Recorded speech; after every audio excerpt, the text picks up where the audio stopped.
News TV meeting tabiri singbu ahanba maktada taramna oktibol na nomating kunji soina kurumjari marakipa miyam da pizari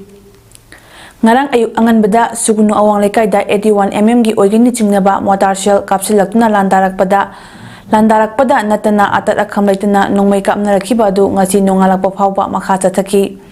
kuki khulai paiba singna amuk kapsilakpa motarna sugunu me lekai gi yum khara amanga ta thokre ngarang ayu angan beda kuki khulai paiba singna kapsilakpa 81 mm oigani chingnaba motor shell ama sugunu awang lekai da leiba sugunu thong maya dagi moirang them radamohon chahi humphumanga kauba mi amagi yumgi sumang da tasilakna pokhai beda chauna amanga ta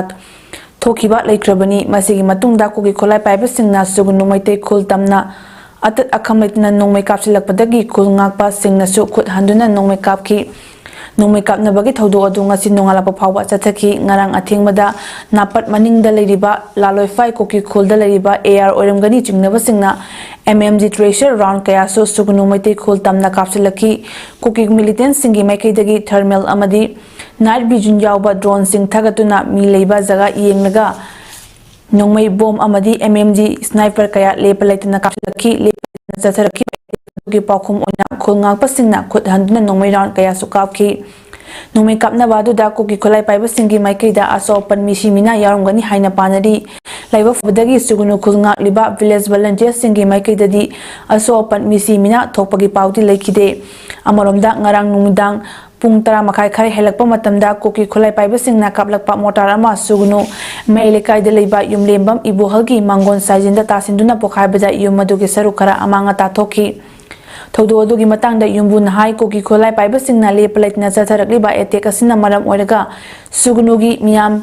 yumda leiba ngamnadre ngarang amangtasu mahaki yumda kuki khulai paiba singna kapsilakpa motor ama yumgi sajinda tasinduna pokhai baja yumgi saru khara amang ata thokre kuki khulai paiba singna laloi failomdagi sugunu tamna tatnan attack chatharakpadagi yumda nupi angang leiba kibadagi safagadaba mafam singda thaidokna khibadagi thoitokpa asopan yahaudabani karigumba yumasida milem labadi kari oiramgani haiba tamba ngamde laloi faida leiriba kuki khulai paiba sing asi lengakna takthoknaba hotnabiu karigumba lengakna takthokpa ngamdrabadi khulngakpa amadi sugunugi miyamna thengnajaragi hainasu mahangna makha takhi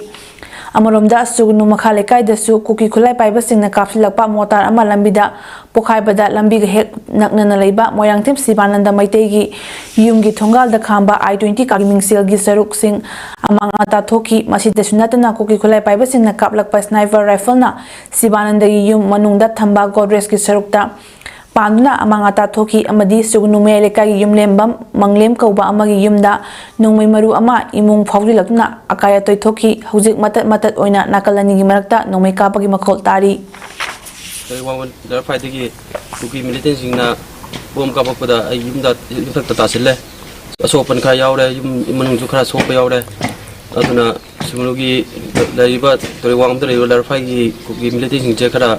to pitradi khoi jumjida kanamta leiba ngamtre yumda hanjinabju ngamtre khoi kanamta nupi angang ju amama bathum ngamtre khoi chatna gare mama gi hingna lambi da angang ai ju khoi ju nupani na yumda leite atamni yumda lei du yumda di chang ngamtre du ngarang gi pung tram khai tab sajida ko militant singna tarokwa kano tekni si uri singje moina bom thadri singje do khoi ju dar phagi saigi ko militant singje khara ta thok pitradi akhoi ju sumugi plum ter mem tero akhoi ju karigumba khara tautradi akhoi ju yatre akhoi ju yumda hanjinmangam Churachandpurgi mini secretary mai thabda Chenub Singh amadi ITLF na Churachandpurgi SP harkadabni haina lautholiba sida India lengakna makhogi mathakta action lakhotrabadi Indian citizen ama oina Manipur miyamsu India gi mayokta lairakani haina coordinating committee on Manipur integrity kokomi gi coordinator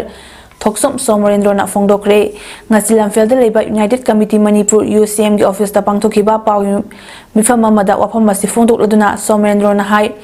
ngarang Churachandpur da thokiba thodok adu chinko ki narco terrorist singi marakta nongmai ka payaw kiba police officer ama suspend tawbagi wahawda thokpa irang nate mini secretary ki office mai thaduna makhogi documents sing manghanduna makhata na Manipur da makhoi leithaba yana ba hotna bada thorakpa irang amani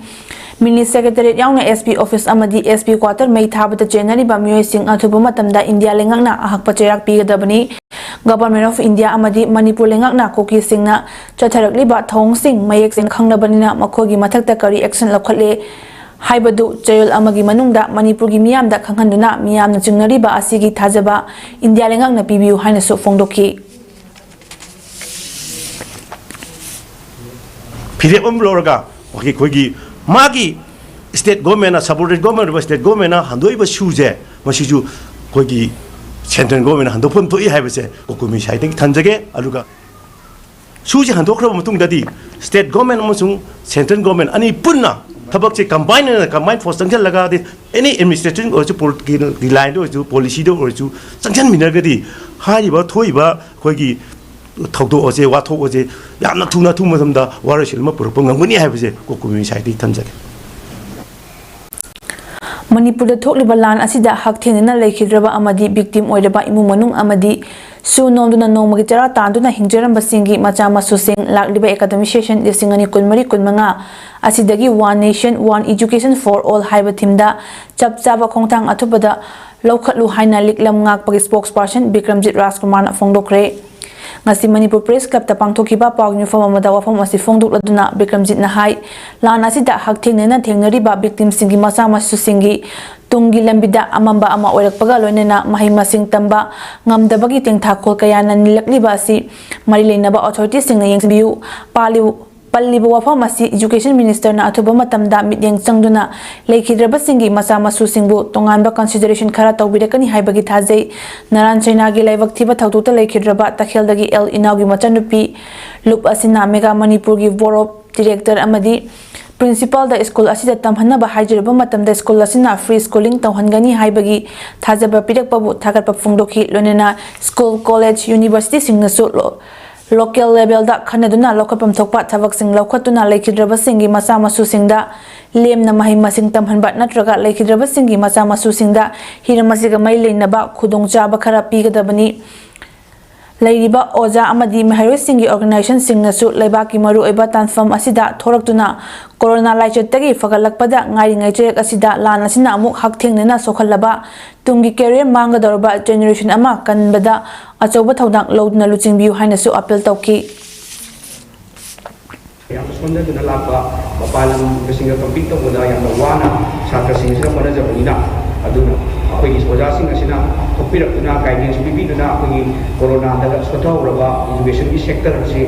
ekwer pagamu lana sina hakking tuna akhoi satra singa sida yang wa education di section sida akhoi fugat pangam noroi da mahitya ama akhoi sarkar na promotion bibi baduna akhoi walhu riba tamoto akhoi loksinga di hangal pangam da akhoi oja singa Jiki yang na high time mesin tu pilih tuna bagi satra sondori ba di relief camp ni pesinga course sing di coaching sing bi bini khambi tuan betobia ba sing tobi tuna bagi sing bina ba haina bagi lupa sing mai di nolok coba kan na apel tok jadi masuk lewa ni apa kan ko jadi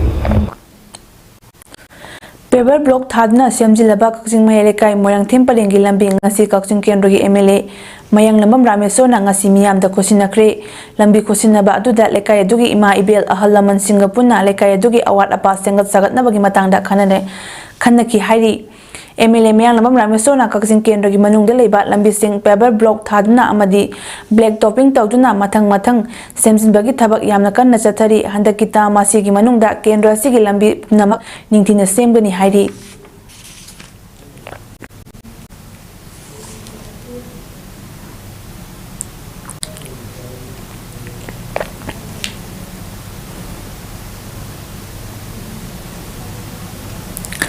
Manipurda hojik thokliba irang asida tonganba relief camp singda leiruraga hojikna masa gi yumda halaktuna lainaraba kumbi esigi manungchenba torbung gram panchayat ki miyoi sing amadi lengdana leiriba khunja singbu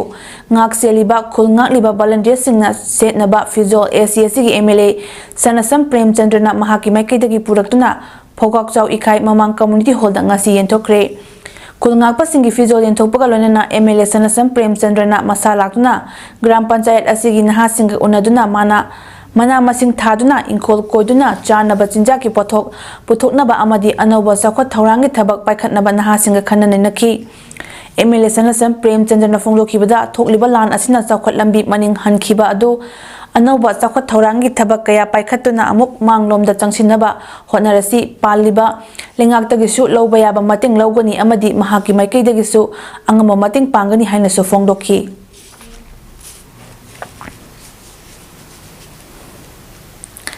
Indian Red Cross Society IRCS Manipur State Branch ki meeting makhada Indian Red Cross Society Bisnupur District Branch na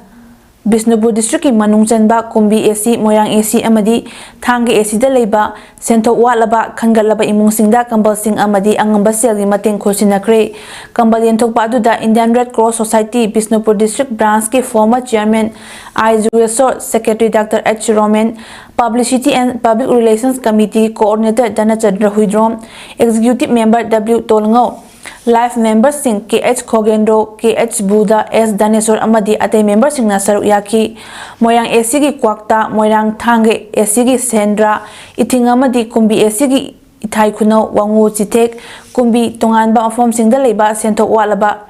Kuina naduna awa mayok na riba music yauna khangalaba imung singda ngarang dagi hauna ni koina chatuna AC hungi tungan ba mafom singda kambal sing amadi angamba selgi mateng khusinaki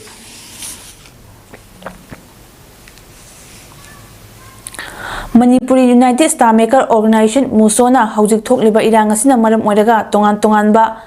Mafam singda leriba lan sibu thauna fana mayok na riba khulngak pa singi mafamda chatuna tangai fadana changba polam sing pikre 8043 more 8011cc per unit thamna pokpi amadi arong numai khongi village volunteer force singda musogi members singna angamba mating pangaduna hand glove inner garment sleeping bag toothbrush soap colgate amadi first aid ki mathau taba polam sing pikibani manipur lenga ki pukning singsiladuna irang asi athuba matamda loisinaba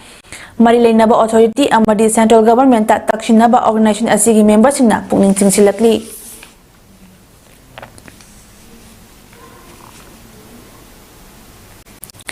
Leibak Sinba Thungna Pangthokpago ngasi February tang 13 Manipur Government Service Federation MGSF Jiribam District na sinduna Jiribam gi Babu Parada leiba Congress Babal Mamangda National Wide Strike Saruk ama oina government employees singna wakat mipam pamfre wakat mipam aduda release all pending DADR for 18 months repeal PFRDA Act SCARP NPS restore OPS regularize all contractual employees, stop contractual outsourced daily wage appointment, fill up vacancies in the state government through MPSC, SSC, enhance retirement as done in other states and categories, employment periodicals, pay revision in 5 years, amashung prevent price rise strengthen the PDS haiba pleka sing paiduna employees singna saruk yaki ngasi wakan pharmacy gi matangda Manipur Government Service Federation MGSF Jiribam District Advisor Singakham Jirendra Singh na Paumi Singh na haikibada ngasi barak ki mafam sinba tungna National Wide Pangthokliba National Strike Pangthokliba asigi manung channa Jiribam District asidasu pangthokpani haujik leiriba employee khudingmakna pullaga government ki mathakta aikhogi demand asi pinaba thamjabani Manipur dasu lisingani kulumdogi December 10 for employees teachers and pensioners singi demand tayat singsu Thamjaki aduga haujik Jiribam da leiriba education sector da hairagana JEO gi office da staff sing matik chana leitaba medical department da doctor suna leitaba PWD da staff suna leitaba awat pakaya leibana district asi khudong cha da boy aduna government na sahi humpu employee asibu humpuni thoi da sangdok piu haina lenga ki mafam da thamki loinana haujik Manipur state asida employee masing yamna wali haiba wafam kaya so fongdoki ꯑꯗꯨꯒꯨꯝꯕ ꯄꯣꯠꯁꯛꯁꯤꯡꯗꯣ ꯃꯗꯨ ꯈꯪꯕꯅꯤꯅ ꯃꯔꯝ ꯑꯣꯏꯔꯒ ꯃꯁꯤ ꯌꯥꯝꯅ ꯑꯩꯈꯣꯏꯒꯤ ꯌꯥꯝꯅ danger ꯑꯣꯏꯕ ꯄꯣꯠꯁꯛ ꯑꯃꯈꯛꯅꯤ ꯃꯗꯨꯅ ꯑꯩꯈꯣꯏꯅ ꯗꯒꯤ ꯂꯦꯇꯦꯁꯇ ꯑꯩꯈꯣꯏ ꯁꯤꯛꯀꯤꯝꯁꯦ ꯑꯩꯈꯣꯏ ꯄꯤꯒꯗꯦꯕ NPS OPS ꯔꯤꯁꯇꯣꯔ ꯇꯧꯒꯗꯦꯕ ꯑꯗꯣ ꯑꯩꯈꯣꯏꯁꯨ ꯑꯗꯨꯃꯥꯏꯅ ꯄꯥꯜꯂꯤꯕ ꯂꯩꯉꯥꯛ ꯑꯁꯤꯗ ꯑꯩꯈꯣꯏ ꯃꯅꯤꯄꯨꯔꯒꯤꯁꯨ ꯔꯤꯁꯇꯣꯔ ꯇꯧꯕꯤꯅꯕ NPS ꯃꯨꯊꯠꯄꯤꯌꯨ ꯑꯗꯨꯒ ꯑꯃꯨꯛ ꯍꯟꯅ ꯑꯩꯈꯣꯏꯒꯤ ꯑꯣꯜ ꯄꯦꯟꯁꯟ ꯁ꯭ꯀꯤꯝꯁꯦ ꯍꯤꯡꯍꯟꯕꯤꯅꯕꯒꯤꯗꯃꯛꯇ ꯃꯔꯤ ꯂꯩꯅꯕ ꯂꯩꯉꯥꯛꯀꯤ ꯃꯤꯠꯌꯦꯡ ꯄꯤꯒꯅꯤ ꯍꯥꯏꯕ ꯋꯥꯐꯝꯁꯦ Manipur Government Service Federation MGSF Jivam District Vice President O Anita Devina haikibada ngasi famliba wakat mifam asi contactor leiriba regular tadriba singbu regular tahanbiu National Pension Scheme asi muthat piraga hana layamba OPS adu chatnabada government na yabiu aduga haujik leiriba post ahangba singbusu mentionbiu nomogi pot ki mamal tangkhalakliba yengbi Tangkhalakliba sida yengbiraga chahi manga khudingi pay revise tawbiu haibina chingba demand sing asi aikoi employees sing pullaga lengak ta haijabani haiki hariba employees sida hayang employees sina pension japa matamda kudung thiba nangadaba mayam ama suma mayam sinung sibiduna aikoi staff singu hariba employees sibu sumba OPS on top view hai biar kudingi pay division to view device pay view hai bena simba mayam ma yauri kuding manungda koisu papa moi nam kon thamaga sarkar gi puning sing sinjari Jiban Hospital Kakchingda ayat apan PB ganu puba thangba ngamloidaba awawa potlom PB ganu hainuna Hospital asigi staff singna ngarang makhogi hospital mamangda wakat mi pham kre wakat mi phamaduda hospital da awa PB ganu hospital staff singda support to view long live Manipur imani yai fere haibena chingba waro sing iba placard kaya paiki wakat mi phamaduda saru yakiba staff amana phongdorakpada Manipur gi South East corner da leiriba Jiban Hospital Kaksing asina hek haurakpadagi hauna ising ichau COVID-19 haujik thokliba irang asida yauna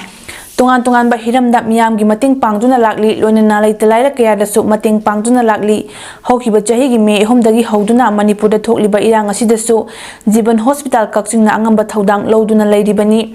sugunu sero palena chingmada